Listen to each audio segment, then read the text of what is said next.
I can easily explain the rotation, optical rotation, etc., etc. And this was also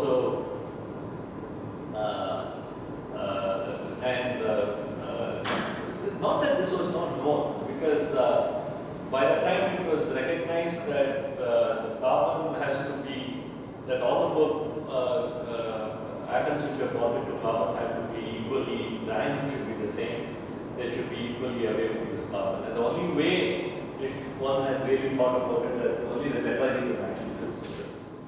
Right? But then to show that from the tetrahedral of the, well, I'm using a very modern term of sp differentiation, to go to sp2 to sp,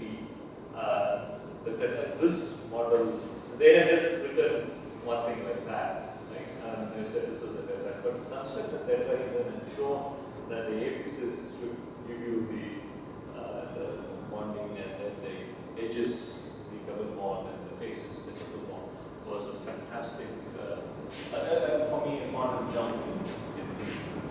In fact, to demonstrate that, the tetrahedral is the most natural structure. Naturals. If you take four balloons and put them together, they take a tetrahedral. So this is the thing. And maybe I spend about 10 minutes on the other sheet. So the other thing that I was telling Shweta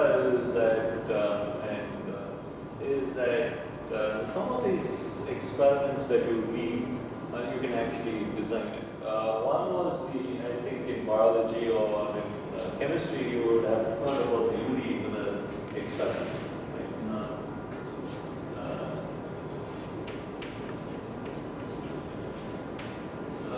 Curie and Miller's experiment was that they asked methane.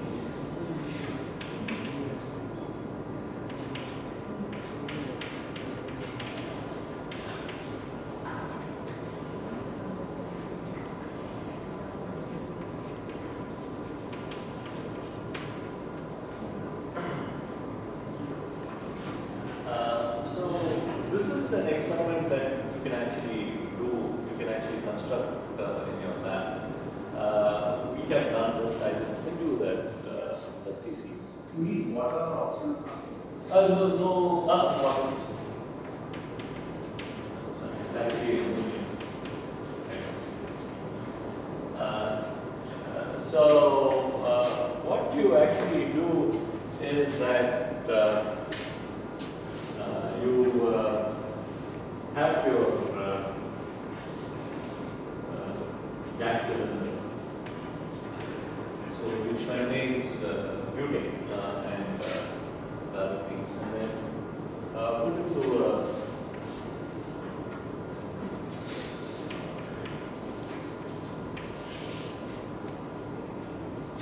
sponge it through ammonium.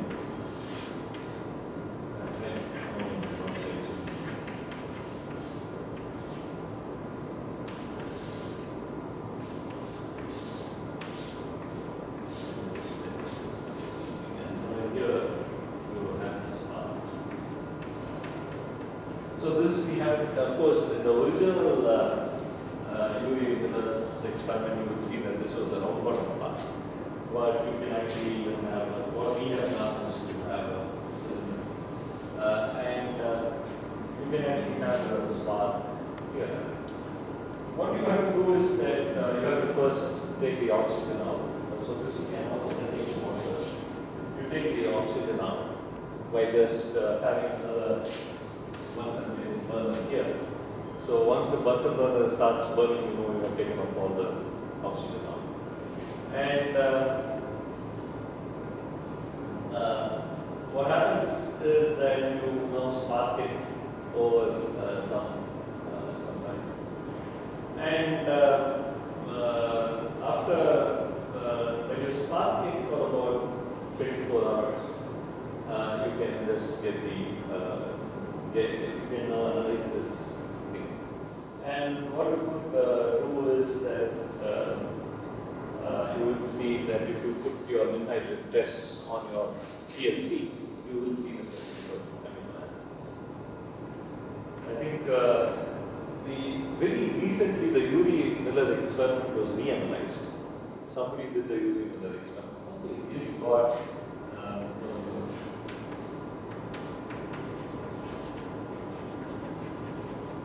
adenine, which is the base. So they also got adenine inside this mixture in very, very small quantities, but they still got adenine. So they think even adenine was actually the formation of nucleic acid was also sort of done through Miller's thing. Maybe we couldn't do this because quantities were so small, but maybe with your high resolution mass spec and other things, I think we could get. Just a matter of we were doing an experiment in which matrix isolation experiment, where we were trying to actually have a discharge just as the gas in law.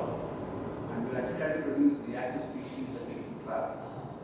And the matrix that we were using was a nitrogen matrix. And we found some organic impurities, which of course we sort of just reconciled by saying that maybe we're just doing Urey experiment with the matrix isolation. Maybe we should actually see for the basis. Adenine, this is 9. That was very clear. If we turn the discharge off, all the impurities were not there. Maybe this is. The question I had was, do you get lysine or do you get many other amino acids? You get mostly glycine. So we need a lot more action to happen to get alanine. So, and here, this is, again, this spark thing you can actually easily construct using your spark plug thing. So, we actually have the condenser from the scooter and then use the spark plug from the scooter and did this. So, this was our version 1. Version, I think instead of methane, if you just use benzene to ammonia, maybe you create the other, No, I will tell you a very interesting experiment, which is what I also showed you, that I will give that whole thesis to you. Is then the second version was then that, so this was done by a ECE, a very good friend of mine in ECE. And then he runs a very nice lab. Maybe the next time he is in Delhi, I would also ask him. I've been telling him we should come to IISER Mohali to do a talk. And he was the first guy in India, if you look, the first satellite, student satellite was actually sent from Anna University. It's called AnuSat. You can put a Google search and see. It was actually built by our BTech and MTech students. They built the satellite. And he was the program director. His name was Professor Curie Club. And he's a very interesting man. You should maybe next time ask him to come here. So he's, for example, now his great passion is to build a portable ultrasound for about 50,000 rupees, and he's doing that. His students actually built a endoscope using the camera from your phone, and that won the Texas Instruments Award for about $10,000 for his students. So he does, so anything I have a problem with, I go and ask him, and he does it. So, and his students are also very good. So the next student said, no, this is crazy. The best thing is to use the TV between the TV listening and the gun. There is a spark. So that's what you should use. So we used it in our version, but again, worked very well. So that's what we used. And then what we did was, then I had a couple of very interesting BTech students who were very interested in environment. So we said, okay, here, what we will do is, instead of putting water, we'll actually put some dirty Kuam water. Kuam is a very, very polluted river that runs through Chennai for about 30 kilometers or so. So we said, let's put something here. And so these days, our idea was that if you use the spark and sparging and all that, at some point in time, will we get, I don't know whether you have heard of something called microbial fuel cells. Have you heard of this? There are bacteria which produce electricity. Okay, so the whole idea now is used, and they are all formed in very, very crazy environments like this. So the whole idea is to run them, give them glucose, and then actually light up LEDs as you go on. So what we did is, can we put this, and then actually find out whether this whole culture becomes enriched in things that produce MFCs. So this is what they did. The whole thing, because you get that water, the whole thing used to stink. And what happened is about after 3-4 hours, we found that the stink goes off.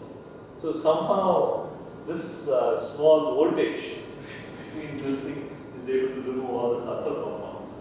We don't know why, and in this case, went on to do a PhD about. But they were able to actually get a bacteria which actually produces 2 times more electricity. It's very, very small, but 2 times more voltage than what was electricity.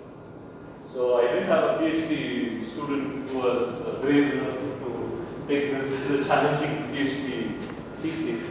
And the lighter weight of the stick go off, but your nose will get used. The stick goes off.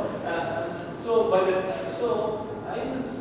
thing I was thinking was whether this also could produce some sulfur kind of amino acid.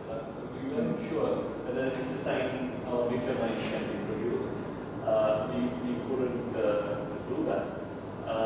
But this is something that you should do. I sent you both the paper as well as the thesis. I think the thesis is much better because these guys are taken photographs, explained one by one, because the version 2 has also a cutoff timer between the sparks.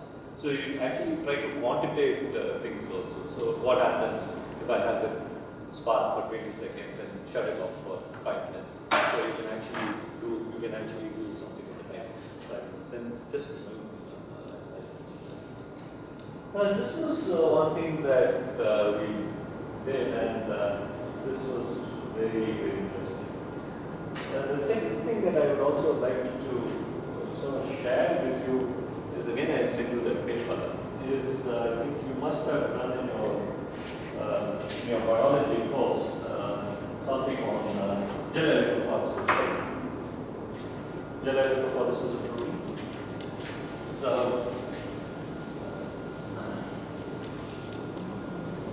So as a BTech project, we actually constructed a gel electrophoresis apparatus. And if you had looked at the history of gel electrophoresis, what you would have done is a plate gel electrophoresis. Right? You put the gel between 2 plates and then did the electrophoresis. But the first things that were done were actually done on tubes. So you actually had tubes. And then you would have a electrode here and an electrode here. And then it would actually cylindrically run to this. So here what we did is that here the voltage is constant at it's 60 volt voltage that you have across the electrodes. So what what again Professor did was that we said we'll take this as a challenge. So you have your buffer here, this is your buffer, and then there, right, you have the buffer at the top, the buffer at the bottom, and then you have the stacking gel and the separating gel. So here we put this, and then we constructed this, and we actually made a homemade power pack. It's just a small bread box, because what you really need is 60 volts. You don't have to really tune in any of the voltages. So the ones that you use, this whole setup would cost you about 10,000 rupees that you have in the lab. So we constructed it for about 2,500 rupees, this whole thing. Again, this also I will send you a copy of this thesis. So this was done by 3 basic BTech students, and we did all kinds of things with it. I know last year I gave a talk on bioanalytical techniques using Hoff ions, where you used sulfonated Hoff ions to actually separate proteins and gels. The porphyrins are very fluorescent, and you can easily see them. So we actually put porphyrins in this, showed that even in a tubular gel you can actually separate this. I think if you have a lot of collaboration with with the engineering department, like EU or something like that. These kinds of things worth doing. We get into this technological things that you can actually do. This time with Professor PVR, I think from Mohali. If you just go to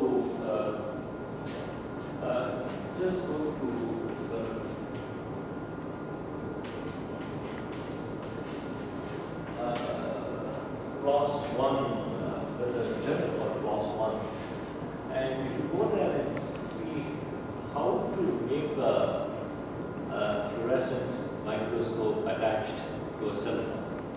Okay, so just put it in the search.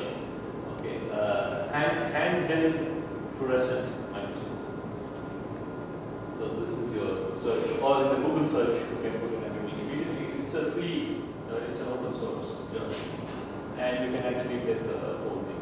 What these people have done is very interesting. They have made a fluorescent microscope, and here you know the fluorescent microscopes by their very design.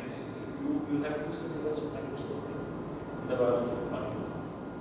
Okay, next time just go to the biology department and look at the fluorescent. You will see that it has a very high powered lamp. So it's basically a mercury. It used to be a mercury lamp, but now they have blue lasers. But now, very recently, the last 2-3 years, you have actually got what are known as ultra-bright LEDs, the blue region. The first time, now about 380 nanometers. Because you see, most of the dyes that you use for fluorescence tagging of cells are all they absorb at 380 and they put it in the visible. And so you can actually use that. And so the point is that we are unable to get these LEDs. The LEDs are still not available in India, but it's so inexpensive in the US. Say each one costs about $5 or so.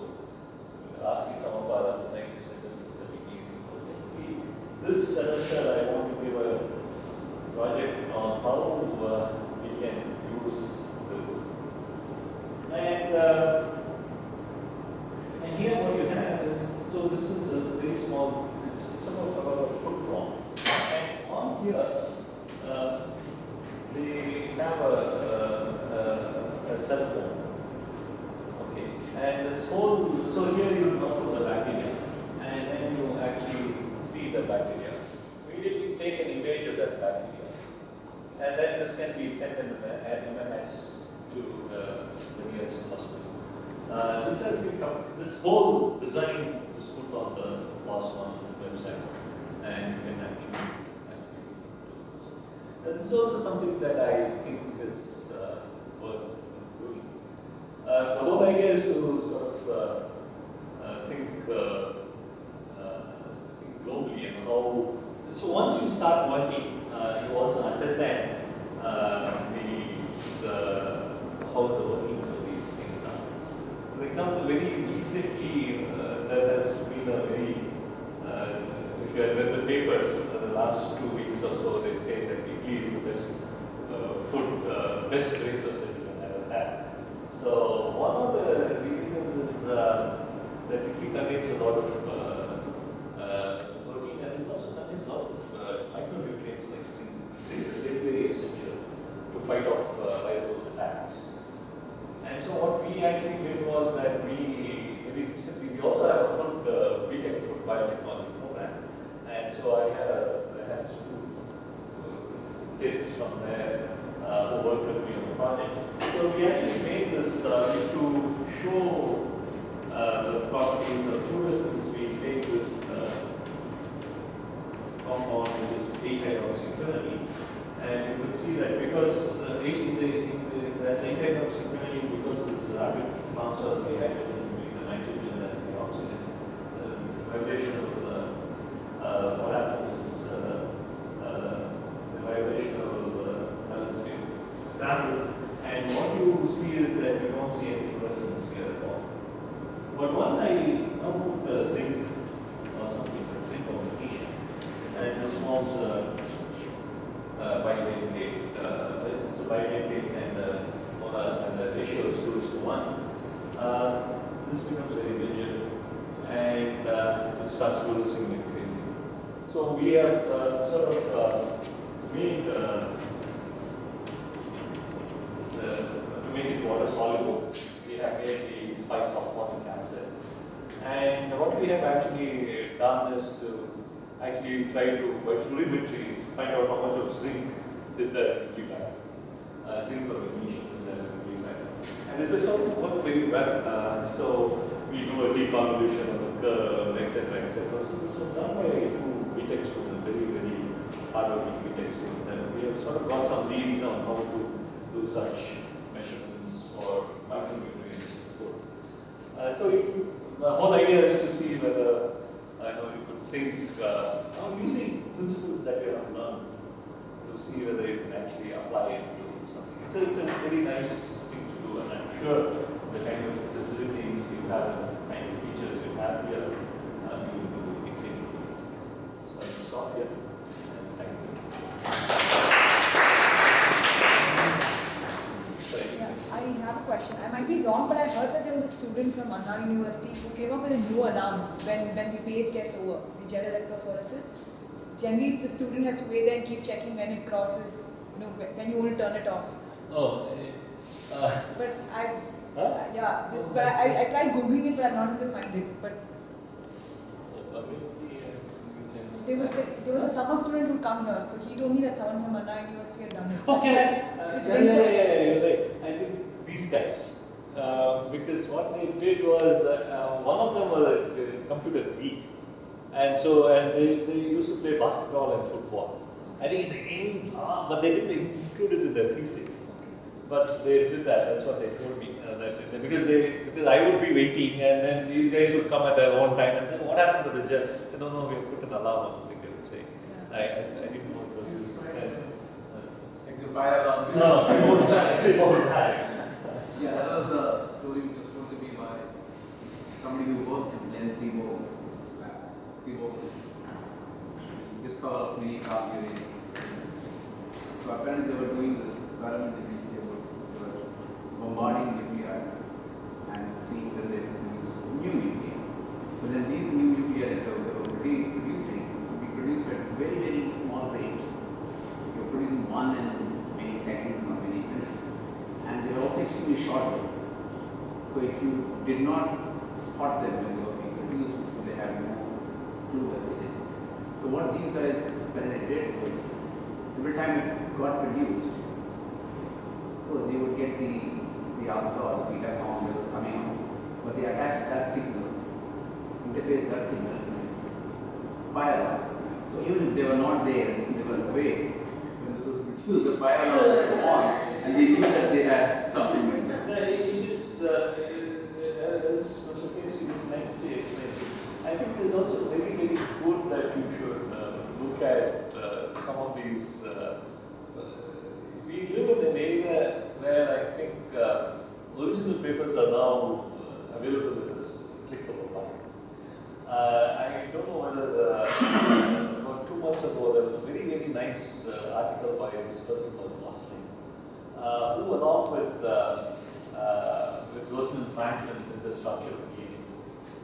And Rosalind Franklin would the structure of DNA that she got, the X-ray picture of DNA that she got, is unparalleled in history. Somebody called it the most beautiful picture ever taken anywhere. And then Pasteur explains that they failed.